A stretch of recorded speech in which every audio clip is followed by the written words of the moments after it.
and children, especially female children, are the most impacted by poverty. We all know that of all the people who are $1.25 a day, that 60% of those individuals are women and children. And that's everywhere. That's not just in one country, that's in one continent, that's everywhere. We also know that because 50% of pregnant women in the developing world lack proper nutrition, that they are less likely to give birth to healthy babies. We also know that of women in Africa, and this ranges by country, are 100 to 183 times more likely to die in childbirth as compared to Italy. Not as compared to here, which we don't have such great numbers either, but as compared to somewhere such as Italy. It means a lot, so I think that was something that I think probably inspired more people than we will ever know. So it's wonderful to be here with you.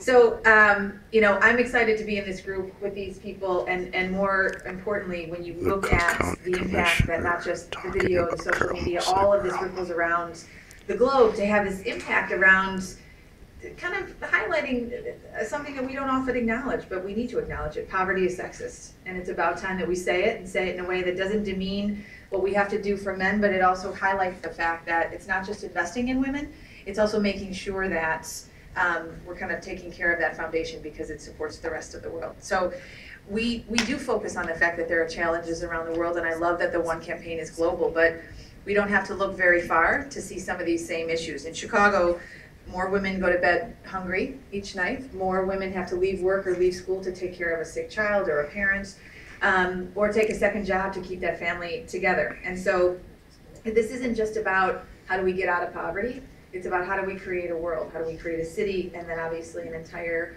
world that supports us and creates the lives of dignity that we all want to live, and we want to be with people who want to live. So the women who stand before you today, these women here, women in the audience, women all around the city, have put their name forward to this incredible effort, and it's also not unfun to say that some of them are Beyonce and Meryl Streep and Sheryl Sandberg, and so it's got a little star quality.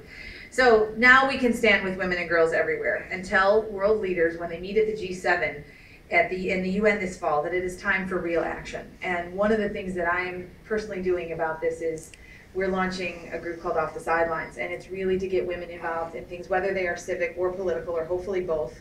And one of our first efforts is going to be to educate everybody on the Poverty is Sexist campaign, what one is doing. But she's not just out there having fun being filmed, she is also making sure that she connects with women and girls and in developing nations and in developed nations, we were just talking about Australia and other places, to make sure that everyone gets the educational and economic opportunities that they deserve. Oh,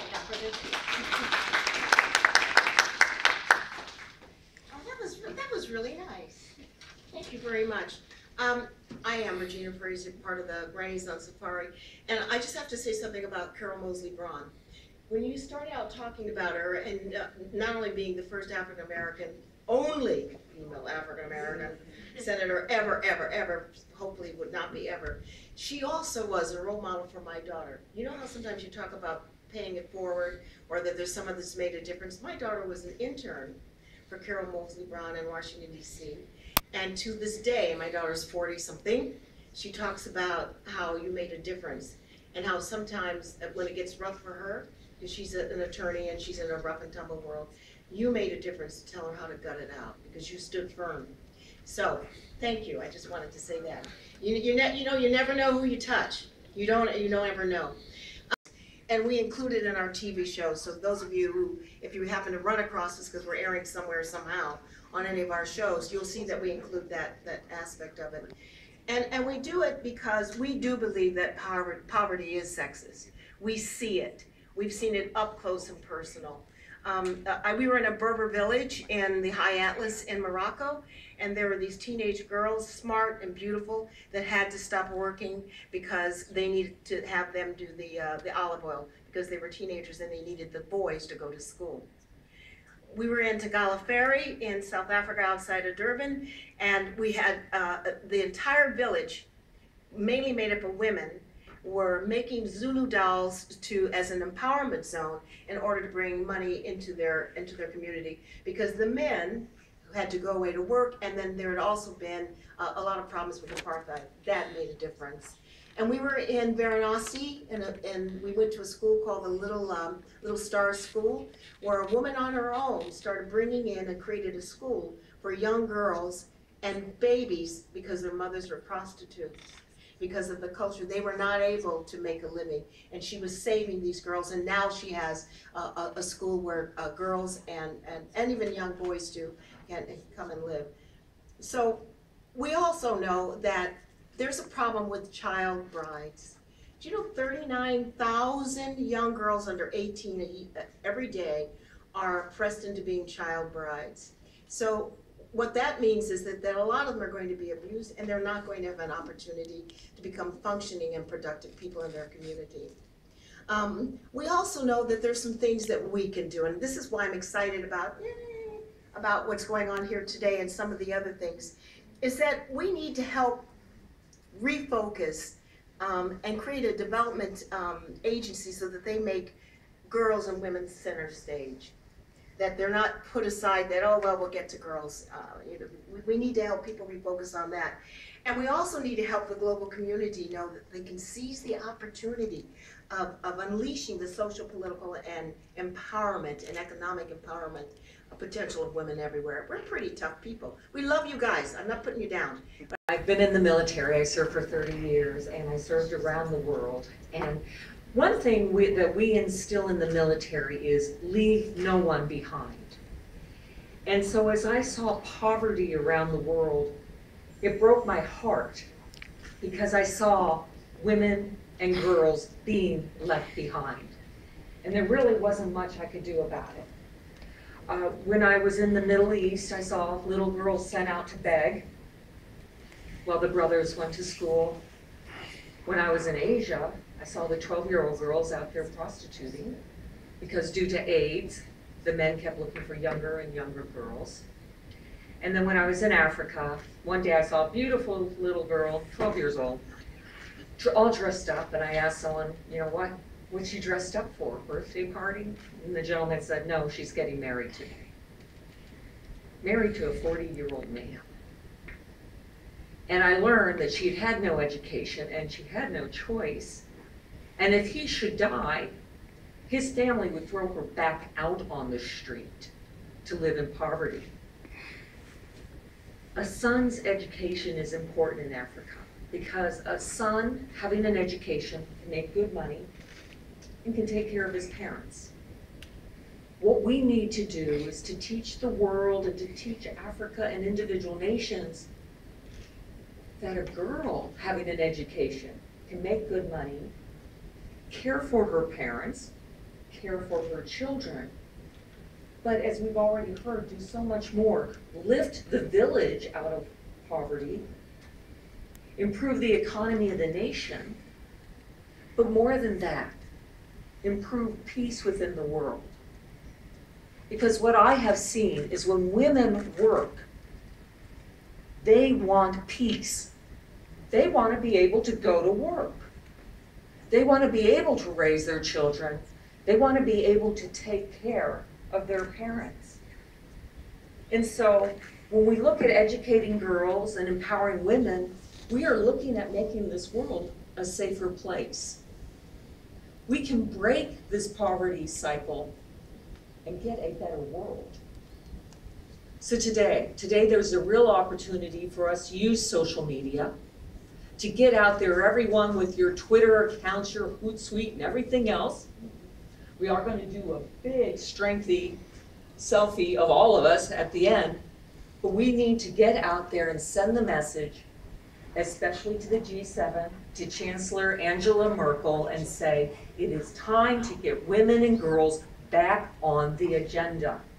It is time for us to have a wealthier, smarter, and safer world. Are you gonna do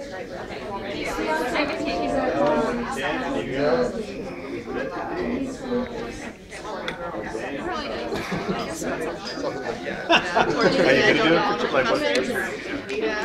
Treehouse animal sanctuary. That was fun. Keep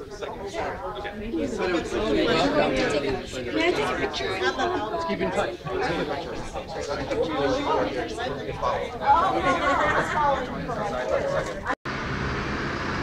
Hi there, and welcome to Radio Chaos Chicago. My name's Kenny Summer, and so you're petitioning the president of the Department of Treasury with WCRU of Columbia University. Not quite. So actually, I'm just doing a story on a petition that was already created. So the petition was sent out by the Women on 20s, which is the organization. They released a poll essentially that got 600,000 responses. So out of those responses, they chose Harriet Tubman to be placed on the $20 bill. They're going to send all that over to Obama, of course. Okay. The Department of Treasury has to say, and hopefully by 2020 we will see females on the face of the $20 bill. What about a Chris 50? Pardon? What about a what? No, thank you very much. Have a wonderful day and good luck. I think it's a good thing.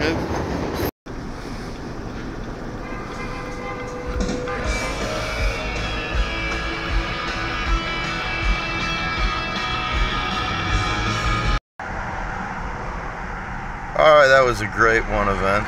Lots of fun. I'm sorry for the Cook County Commissioner for thinking you were the Colonel. My bad. Thanks, Cook County Commissioner. Hope you accept my apologies. And then Colonel, I am sorry for not saying thank you. And then of course the TV show host, I'm sorry for calling you Senator. And Senator, sorry for not talking to you at all. Alright. Radio Chaos Chicago, WAC Channel 4, over and out. When you're doing three things at once, sometimes you make some big mistakes. I did notice a problem. There was not one Latino representative at the whole thing today. Not one. It was like South America and Latin America did not exist. So I just felt like saying that. Alright, nice day. What a day for a night. Bobby D, The Who, and better. And this really sucks. There wasn't a Native American representative. There was not one Asian representative. And there was not one Islamic representative to be found at the one organization thing today. How that just doesn't seem like it was one. It seemed like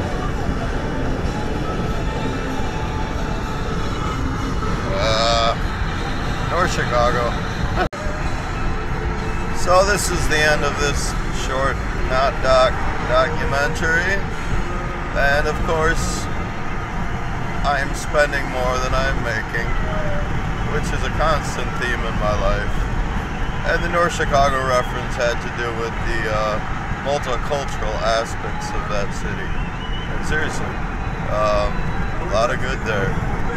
So, till next time, signing out.